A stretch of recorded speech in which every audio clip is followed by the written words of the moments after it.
Welcome back to the podcast. Today's episode is all about OpenAI and all of the news that came out this week. Some of it controversial, some of it exciting. So we're going to get into all that today. Before we do, Jaden, why don't you tell them about our school community? Yeah, so if you've ever wanted to grow and scale your business with AI tools, every single week, Jamie and I release an exclusive video that we put over on our AI Hustle School community. We have a whole classroom section with tons of different things, all of our bonus content. Every week we have a video, AI marketing growth hacks, an Amazon influencer side hustle Jamie made 25 grand with last year, how to start an AI consulting business for any niche, how I make thousands of dollars every month with music and how you could do it with AI, and podcast growth with AI. Oh, and AI for content creation, a bunch of hacks there. So tons of really cool stuff. I think there's probably like 50 videos in here, and we make a new one every week. This week we made one on how to use the exact workflows and tools I would recommend you use to create video content using AI tools, of course, video content that will create top of funnel leads for your business, any business. There's a killer strategy that I've seen too many people do. I couldn't pass it up. So we made a whole video. Jamie breaks down what he did, how he's using it literally this week for his business that he's doing. Anyways, tons of good stuff in there. If you're interested in joining the school community, we have over 300 members. It's $19 a month. We're going to raise the price in the future. So if you get in now with this $19 a month, you'll lock in that price and it will never be raised on you. If you've ever wanted to join, now is the week to do it. We'd love to have you as a member. Let's get into the first story on the docket today, which is that OpenAI apparently is developing its own social media platform, kind of like X, aka Twitter. And this is going to compete directly with Elon Musk's X. There's a lot of drama behind this that I think is really funny, but I'd love to get your take on, I guess, what you think about this story, Jamie. I actually think it's a pretty cool idea because I get a lot of my inspiration, if you will, from social media. I see what tools people are using to integrate together and kind of their end product. And then I try it for myself if it's interesting enough. There was one I just came across last week.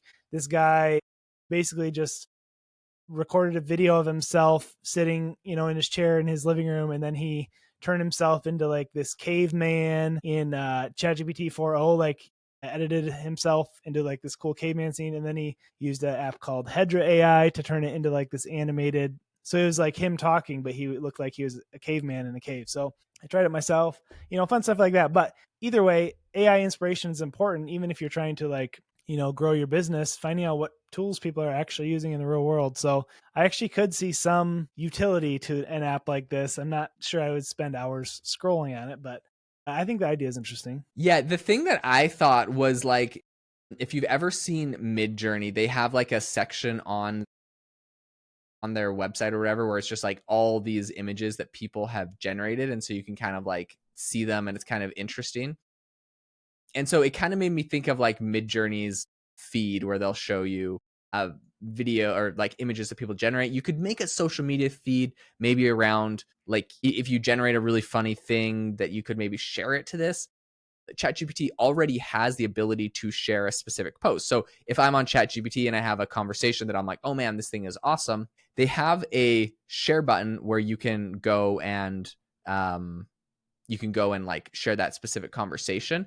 And so, yeah, because of that, I think maybe this is where they're going towards. They're like, well, we don't want to post it on X. Okay. So that's kind of like the utility and I guess like the bullish case on why this could be useful. The funny story I think behind this is obviously that OpenAI, it would be directly competing with Elon Musk's X. And of course, like Meta has like their Threads or maybe Facebook and Instagram. But it's funny because right now, Sam Altman has a huge beef with Elon Musk because Elon Musk gave him his first $40 million when he started the company as a nonprofit. And then he changed it to a for-profit. Elon didn't get any shares in the company. So Elon's salty about it. Like, hey, you took my $40 million for this nonprofit. Then you made it closed source and whatever. So they got this like legal battle dispute going on, and it would be really funny if Sam Altman, like in all of their legal battle disputes, like, you know what, I'm gonna make a business that literally directly competes with your other one. So to me, that's kind of funny. Yeah, there may be some spite going on there too with the social media thing.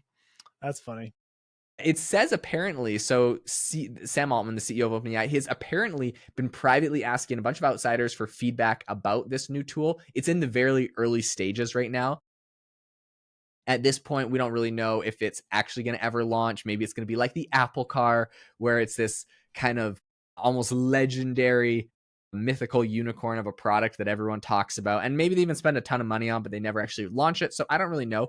The one thing I will say is, like, Mark Zuckerberg, when he launched Threads, I was very impressed by the success of Threads, how well that platform did. It's not one that I really personally use a ton, but I really thought that they were clever in the way that they integrated it with Instagram. So, like, as soon as you signed up, it could automatically follow everyone that you follow on Instagram, and anyone that follows you on Instagram could automatically follow you there.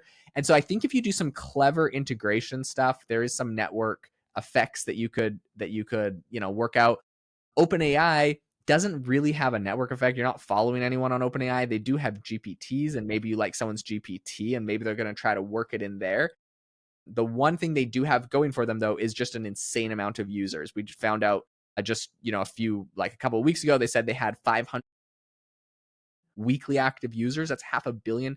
So, like, they're getting close to, they're like massive social media success platforms of active users. I'd be curious what like Snapchat or something like that has in comparison to that, but that's a lot of people. And if they could figure a way to make people work together, like, they have a big enough user base to do it.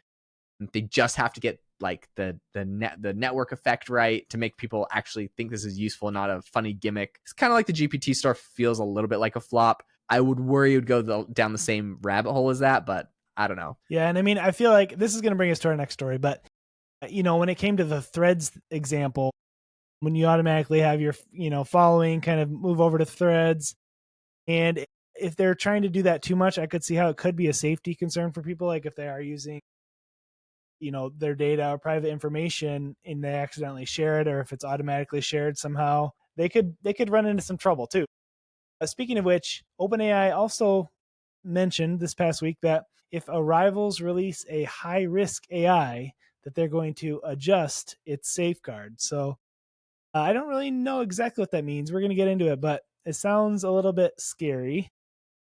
What do you think about this, Jaden? Well, I literally think the reason I wanted to cover both these stories is because I actually think it ties into the same concept. Well, there's a couple, the same concept as the rivalry between Sam Altman and Elon Musk again. But okay, just the one thing I wanted to really quickly say that I looked up was Snapchat's active users is 450 million daily active users and 800 million monthly active users. OpenAI having 500 million weekly active users is not far behind. Like, it's somewhere, I would say, I bet their monthly might be 800 million. It's OpenAI might be like the size of Snapchat as far as users. And so if they could build a social media tool that people like, they might, I don't know, they have a big user base. That's pretty crazy. Okay, but back to what you were saying about the safety thing. So essentially what they said, they updated what they call their preparedness framework. So it's essentially just an internal system they have. They use this to check the safety of different AI models and to decide how necessary it is to put up some like safeguards during the development and deployment of an AI model. This is kind of like their internal thing. So what they said in their recent update is that they are, quote unquote, willing to, quote, adjust what they have as their safety requirements. This is a quote from TechCrunch. They say, if a competing AI lab releases a high risk system without similar protections in place. Okay. What this means is, let's say, so last week, 12 former OpenAI employees filed a brief in Elon Musk's case against OpenAI, arguing that the company would be encouraged to cut even more corners on safety should it complete its planned corporate restructuring. So there's a bunch of people saying they're not going to be safe enough. But OpenAI essentially is saying, like, if, let's say, Elon Musk's Grok has like no safety testing and they're able to like pump out models, because sometimes they take like a month or 2 months to, and I think in the case of like Sora, their video model, it was like 6 months that they were safety testing it before they released it. And so if a model like, let's say, Grok was willing to just push out AI models 6 months ahead of time, no testing, no quote unquote safety testing. Personally, I don't really know how necessary it is, but whatever, that's me.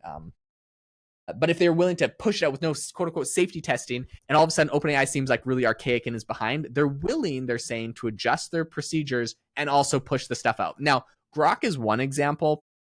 Elon Musk's like, it's the not woke AI model, and then he gets a lot of flack because people say, like, actually, like, in a lot of cases it will say things that are quote unquote woke, and then people like tag him on Twitter and he's like, okay, we're going to fix it. And they have to go fix it. So I don't know really how much different, maybe a little bit different. I guess in my personal opinion, China is a little bit better in regards to not lecturing you. So if you like your AI model to lecture you, Grok is not for you. OpenAI might be better. If you don't like your AI model to lecture you, Grok might be better. But that's just my opinion on it. But what's interesting is I feel like people make it about this Grok OpenAI rivalry, but in reality, who we really should probably focusing on is a company maybe like DeepSeek coming out of China, who really did zero testing and safety unless you consider mentioning Xi Jinping as safety. That it will not do. So they have safeguards against that, but I think a lot of other things they do not. I think the whole safety thing is interesting. So my theory is that there will be legislation passed requiring companies to have certain safety measures in place. For example, we just talked about how Google just released a new video generation model, and they're integrating some digital watermarks into the clips so that if it's uploaded, it is marked as, AI created. I feel like that, in my mind, that probably should even be a requirement now, and it might be in the future. I think of YouTube had I think it was called COPPA lawsuits a few years back, as far as you have to mark a video if it's made for kids or not made for kids. Yeah. And then that way they serve up the right ads to it. That also makes sense in my brain. So I feel like eventually there's going to have to be legislation, maybe enough presidential deep fakes or whatever. And I do think safety standards will be put in place, but right now it's kind of like the Wild West. Yeah. What's funny about this is I feel like the framing of how they made the announcement. So when in their tweet they put out, they said, we updated our preparedness framework for tracking and preparing for advanced AI capabilities that could lead to severe harm. The update clarifies how we track new risks and what it means to build safeguards that sufficiently minimize those risks. Okay, so their update, and nowhere did they say we're saying that we'll just release anything if we have a competitor releasing anything. They're just we have a new update and it clarifies how we're, taking care of these very important risks or whatever. And then if you look at what the update actually says, we have a tweet from Steven Adler. He says, OpenAI is quietly reducing its safety commitments, omitted from OpenAI's list of preparedness framework changes, no longer requiring safety tests of fine-tuned models. Anyways, so I don't know. I just think it's funny that the difference between how they frame it and what the update is. Do I actually agree with it? To be honest, I don't know. I think I will say, in my personal humble opinion, we over safety test these models. But that's just my opinion. So whatever. This is a final cherry on top. Apparently, the new model GPT-4.1 that was just released today, they did not release a safety report that typically accompanies the other model releases. So that's a little suspicious, if you ask me. Yes. So I think we can safely say that they probably didn't do a ton. They've been accused, I think, on GPT-4o of also kind of rushing it because they were trying to get it out the same day as Google had a big developer conference or something. So I think we're seeing them push things out faster. Maybe they safety test. They develop in production. They safety test in production. If people come up with a big crazy thing, they fix it live. So I don't know. It's a tricky spot to be in. People will criticize them for it. I'm happy to get a better AI model, but that's just me. I always want whatever's best. So anyways, this is a very interesting story. Hey, if you enjoyed learning about the latest from OpenAI, we would love for you to leave a review on the podcast. It really helps our podcast get shown to more people. So we appreciate all of your reviews. And if you're interested in joining the AI Hustle School community, we'd love to have you as a member. Thanks so much for tuning in, and we will catch you next time.